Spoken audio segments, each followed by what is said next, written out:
دوسری بہت بڑی وجہ کیفیات کے سلب ہو جانے کی وہ ہے مشتبہ غذا. غذا جو ہم کھا رہے ہیں وہ پاکیزہ پوری نہیں ہے، حلال نہیں ہے، اس کے اندر کہیں نہ کہیں کوئی گڑبڑ ہے، حرام یا مشتبہ کوئی چیز شامل ہے. تو دوسری وجہ کیا ہے جی؟ غذا کا پاکیزہ نہ ہونا، اس کے اندر کہیں کوئی خرابی ہونا. یاد رکھیں نیک اعمال کب ہوں گے؟ جب ہم پاکیزہ غذا کھائیں گے. کلوا من الطیبات واعملوا صالحا، یہ ایک ترتیب ہے. پاکیزہ اندر جائے گا، نیک اعمال باہر آئیں گے. جیسا اندر ڈالیں گے ویسا باہر نکلے گا.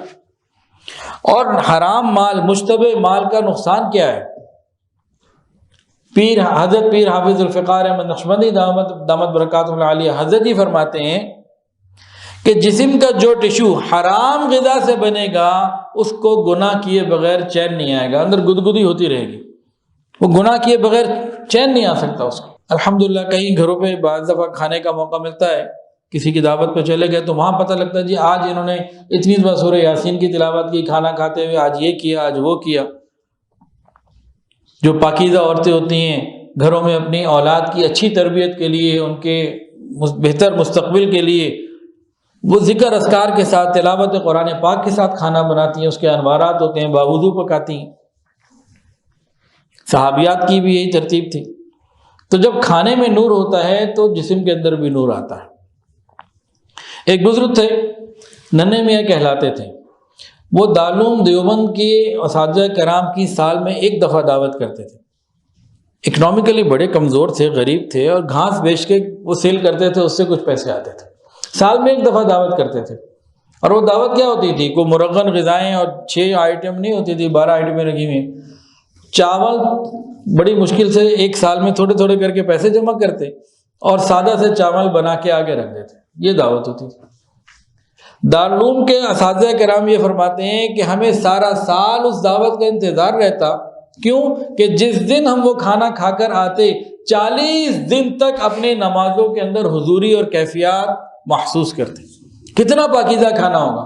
حلال غذا اور ذکر اذکار کے ساتھ بنی ہوئی روٹی کھانا، اس کی روحانیت ہی کچھ اور ہے.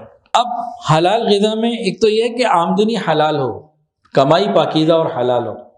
دوسرے نمبر پہ اس پاکیزہ اور حلال سے خریدی گئی جو چیز ہے وہ بھی حلال اور پاکیزہ ہو.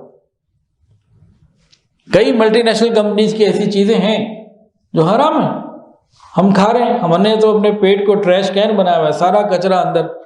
ویسے صوفی کہلانے کی کوشش کرتے ہیں تو وہ تو پھر کیفیات خراب ہو ہی جائیں گی. اولاد کو حلال کھلائیے، بڑھاپے میں سکون پائیے. اور اولاد اگر حرام کھائے گی، ہم رشوت کا، چوری کا، سود کا، حرام مال اپنی اولاد کو دیں گے تو دکھ سہنے پڑنے، کوئی وجہ نہیں ہے کہ غم نہ ملے. پہلے زمانے میں ایسی عورتیں تھیں جو اپنے خاوند کو یہ کہتی تھیں کہ تھوڑا صحیح لیکن پاکیزہ اور حلال ہو. آج ایسی عورتیں کہیں کہیں ہوتی ہیں. وہ آنا چاہیے، حرام ہو، حلال ہو، جھوٹ ہو، سود ہو، رشوت ہو، کوئی نہیں، آنا چاہیے. اس کے نقصان ہم اٹھا رہے ہیں. تو 2 باتیں ہو گئی جی کیفیات سلب ہونے کی وجوہات میں سے. پہلی بات ناجنس کی صحبت، اور دوسری بات جو ہم کھا رہے ہیں اس پہ غور کرنے کی ضرورت ہے کہ حرام تو نہیں ہے، مشتبہ تو نہیں ہے. تو محتاط رہنا چاہیے.